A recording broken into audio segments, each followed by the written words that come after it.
Hoy se sienta con nosotros Paco Lodeiro. Él es licenciado en ADE, tiene un máster en finanzas y es miembro del Colegio de Economistas de A Coruña, en España. Lleva más de 15 años invirtiendo en la bolsa de valores con éxito. En 2016 creó además un curso avanzado de inversión en bolsa y desde entonces más de 500 alumnos han realizado la formación avanzada y forman parte de esa comunidad de academia de inversión de la que enseguida también hablamos. Paco, ¿qué tal? ¿Cómo estás? Es un placer que nos acompañes en esta mañana. Buenas tardes ahí en España, ¿cómo estás? Buenas tardes, buenos días allí, depende de Sí, donde nos muy estéis buenos días. escuchando. Paco, buenos días Wall Street. Aquí estamos, ¿verdad? Listos y presentes. Exactamente. Gracias. Encantado, Ana, Alejandro, encantado de estar aquí con vosotros. El placer sin duda es nuestro. Bueno, tenemos mucho de lo que hablar, pero voy con la primera pregunta así directa. ¿Cuál es la regla de oro o lo primero que tú transmites a la gente o a tus alumnos que se inician contigo en el mundo de las inversiones de tu mano, como digo, en Academia de Inversión? ¿Cuál es esa regla de oro? Lo primero que les dices. Para mí, la clave es entender que cuando compramos acciones, lo que estamos comprando es parte de una empresa. Somos dueños de una parte pequeña de una empresa cuando compramos acciones. Entonces, por lo tanto, si queremos invertir en acciones, tenemos que entender el negocio que está detrás. Es decir, qué vende, a quién vende, por qué compran sus clientes estos productos y servicios y no los de la competencia, quiénes son sus proveedores, si tienen, digamos, un poder los proveedores sobre la empresa o al revés, la empresa sobre sus proveedores, quién está detrás, el equipo gestor, eso es muy importante, quién gestiona la compañía, cuánto cobra, si ha gestionado bien en el pasado, entender su balance, si debe dinero, si tiene caja neta, cuánto gana la empresa, márgenes, rentabilidad sobre el capital. Bueno, al final es como si invirtiéramos en cualquier otro negocio no cotizado. Si invertimos en el negocio que nos propone un amigo que tiene su bar, pues también le preguntaríamos lo mismo. Pues entender bien su negocio, lo que gana, y a partir de ahí la otra parte es entender por cuándo te lo venden. Porque puede ser un negocio excepcional y estar caro en estos momentos. Y al revés, puede ser un negocio normal, pero que te lo vendan a un precio muy bueno y que sea una buena inversión. En general, lo ideal es comprar buenos negocios a un precio por lo menos razonable.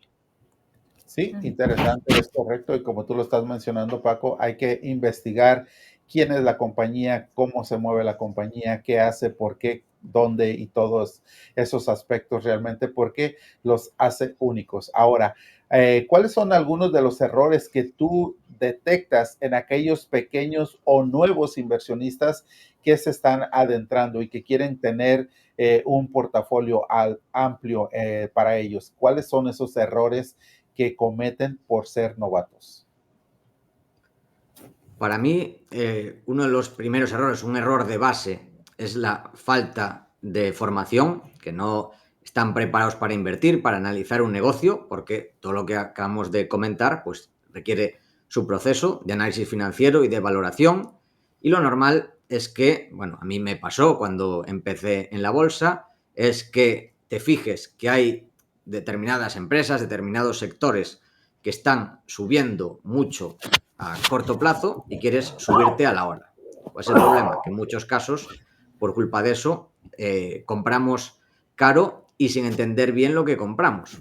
Compramos pues por modas, por impulsos, por algún chivatazo que alguien nos lo dice o lo leemos en alguna revista o en algún foro de internet. Eso es, digamos, un error bastante típico de los novatos.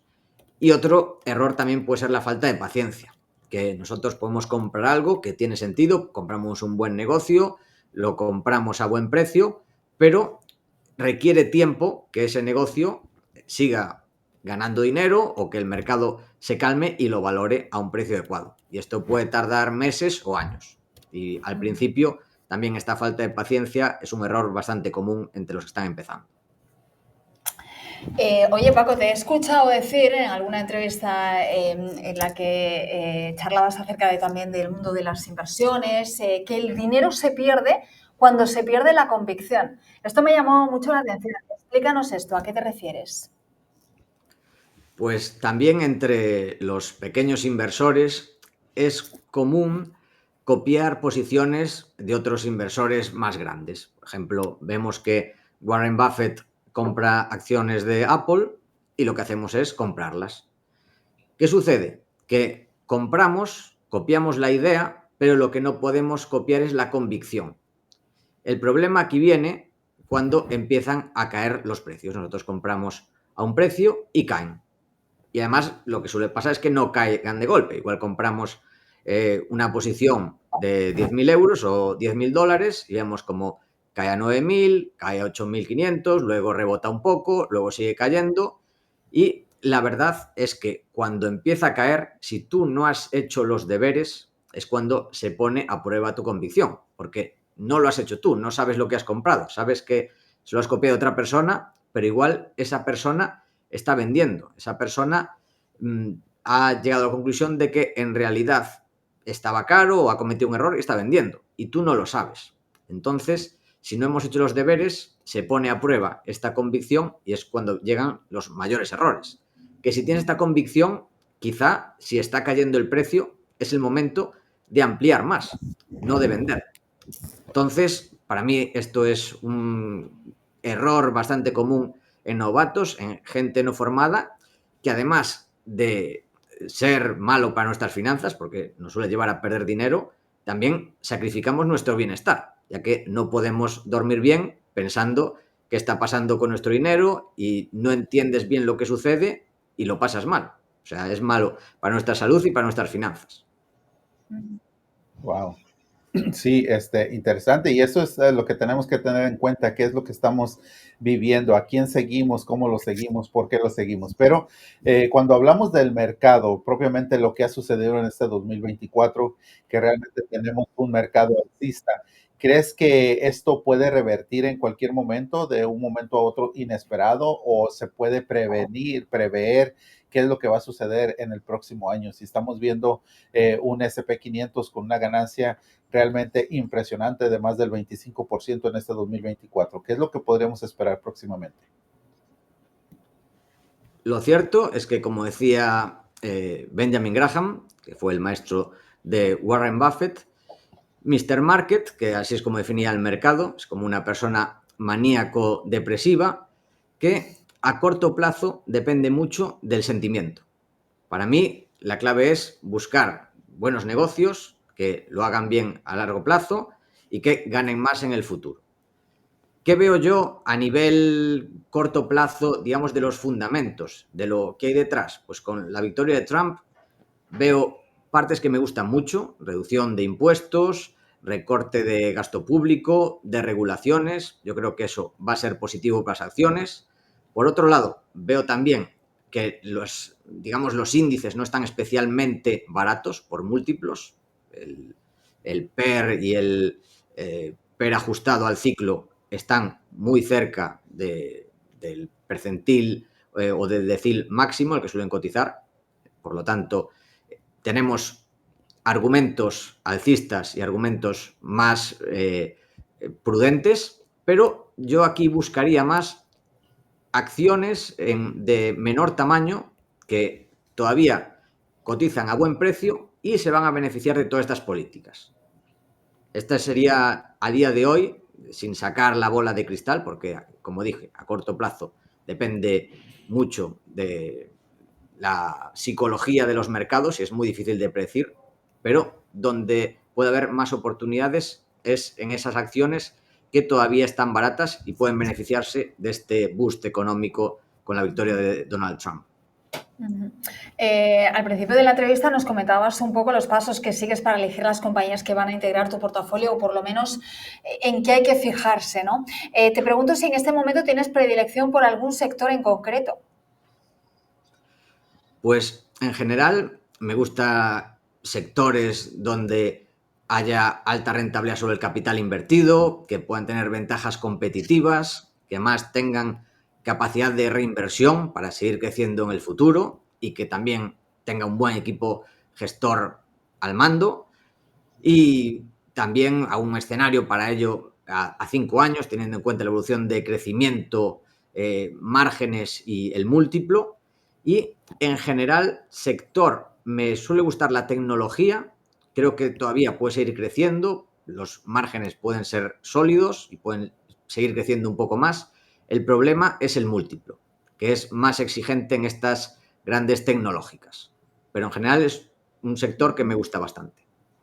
Muy bien, interesante todo esto. Y realmente, hablando de diversificación, eso es muy importante. ¿De qué manera podríamos diversificar para este próximo 2025 en cuestión de, deberíamos de incluir activos de refugio, como le llaman, o incluso solamente de renta fija? También podrían estar ahí junto con los activos de renta variable. Pues dependerá mucho del perfil de riesgo y el horizonte de inversión. Si invertimos a medio plazo, sí que tendría sentido buscar activos de refugio y renta fija.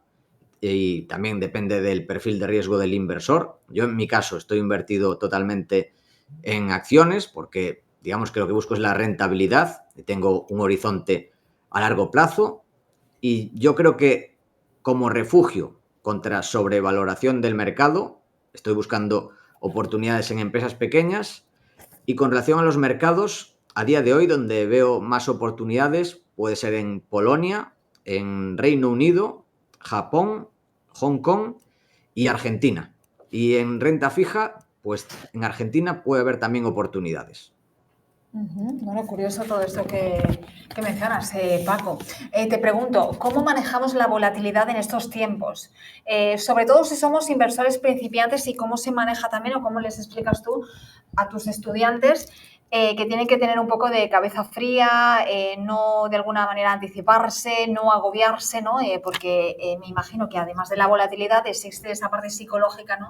En el mundo de la inversión del riesgo. Sí, aquí la clave es, como dices, no perder la calma. También dependerá mucho, como dije, del perfil de riesgo. Como decía el gran inversor Peter Lynch, que todo el mundo tiene el cerebro para invertir en acciones, pero no todo el mundo tiene el estómago. Hay gente que se pone más nerviosa. Y uno de los antídotos, o varios de los antídotos para no perder la calma, puede ser tener formación y haber hecho los deberes, saber lo que haces. Si tú tienes una acción que compras a 100 porque crees que a 5 años puede valer 200. Si de repente ves que cae a 50 y sigues creyendo que vale 200 porque no ha cambiado nada, simplemente ha cambiado que el mercado se ha puesto nervioso por algún problema coyuntural que no afecta a esa empresa en concreto, pues tú ahora lo que tienes es una empresa que consideras que vale 4 veces más. Entonces, digamos que más que un riesgo, lo tienes que ver como una oportunidad para comprar una empresa cuya rentabilidad potencial es mucho mayor. Entonces, una vez que tienes formación y una vez que has hecho tus deberes, tus análisis, ves estos vaivenes del mercado, esta volatilidad, como una oportunidad para rotar a mejores oportunidades. Muy bien, muy bien. Y bueno, pues cuando hablamos sobre todo eso de portafolios y todo, las compañías propiamente, ¿hay algunas compañías que personalmente a ti te llaman la atención y que dices, bueno, creo que esto podría seguir siendo una buena opción? En mi caso o en nuestro caso aquí en Buenos Días Wall Street, pues hemos hablado de Palantir, de Axon, de Tesla, de United Airlines. Son compañías que realmente han tenido muy buenas ganancias y que hemos estado hablando frecuentemente como de las principales ganadoras día a día. Algunas compañías que tú personalmente sigues a diario o que crees que serían buenas opciones.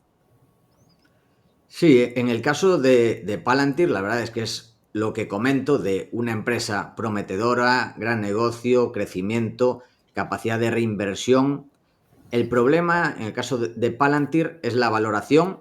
Ahora está capitalizando a 150 billion en dólares e ingresa unos 3 billion, por lo tanto es una valoración de 50 veces ventas, es una valoración muy, muy exigente, que es posible que cumpla, pero el margen de seguridad, si no tienes una gran convicción, que en mi caso en Palantir todavía no lo tengo, tiene que seguir demostrando este potencial la compañía, que lo está haciendo de momento, pero esta es una compañía que estoy seguro que si inviertes a largo plazo vas va a poner a prueba la convicción de muchos inversores, por eso es importante estudiar lo que inviertes.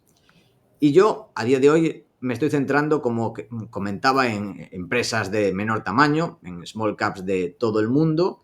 Y, por ejemplo, una que analicé hace poco fue The Character Group, que es una empresa con un negocio mucho menos excitante, que vende juguetes en Reino Unido, juguetes típicos de licencias como Marvel, Harry Potter, de Peppa Pig, digamos, los típicos juguetes que le compra un padre a sus hijos por Navidad, que está teniendo problemas pasajeros y que ahora está cotizando a 10 veces beneficios y con márgenes ya deprimidos, ingresos ya deprimidos, y además está en proceso de expansión internacional, no tiene deuda, tiene caja neta, y además está recomprando acciones y paga un dividendo del 7%.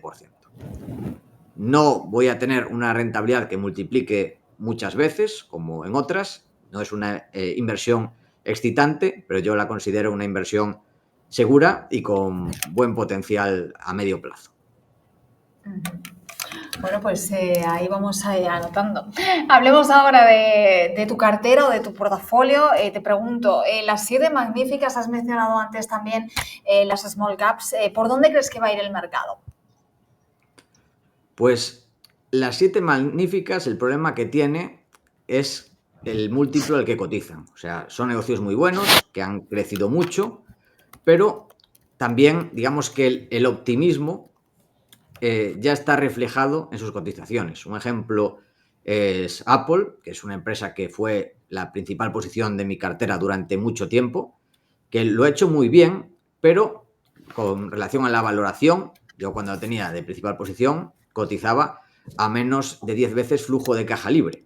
Ahora cotiza a más de 30 veces flujo de caja libre y es el mismo negocio. Apenas ha cambiado y de hecho tiene algún problema de que ahora crece algo menos. Sí que tiene esta parte de servicios que da algo más de márgenes, pero la valoración es mucho más exigente. Y eso pasa en general con las 7 magníficas. Por lo tanto, yo a día de hoy me quedo con small caps, pero haciendo stock picking. Es decir, no compro small caps en general, sino que voy analizando negocio a negocio, buscando negocios de calidad que coticen a buen precio. Porque es el problema de las small caps, que tienes que hacer estos deberes, tienes que analizar más que si inviertes en negocios ya grandes que básicamente casi todo el mundo conoce y entiende mejor. Correcto, Paco, y eso es realmente algo que yo comparto, el buscar compañías que se encuentran a buen precio. Muchas veces se cree o se habla, se dice que son compañías que están en descuento o que son compañías que están baratas, pero no, realmente yo creo que es comprar a buen precio y vender a un precio mejor. Pero bien, vamos a cambiar un poquito acerca de lo que estamos hablando de las compañías de la bolsa de valores. Me encantaría preguntarte acerca del Bitcoin. ¿Crees que es el momento de las criptomonedas? Ya que pues el Bitcoin estábamos esperando que llegara a los $100,000 este fin de semana pasado, pero aún seguimos pensando que lo logrará antes de fin de año. ¿Qué tú opinas sobre la criptomoneda? Pues lo que veo con Bitcoin es que la adopción a nivel mundial no ha parado de mejorar, de seguir avanzando.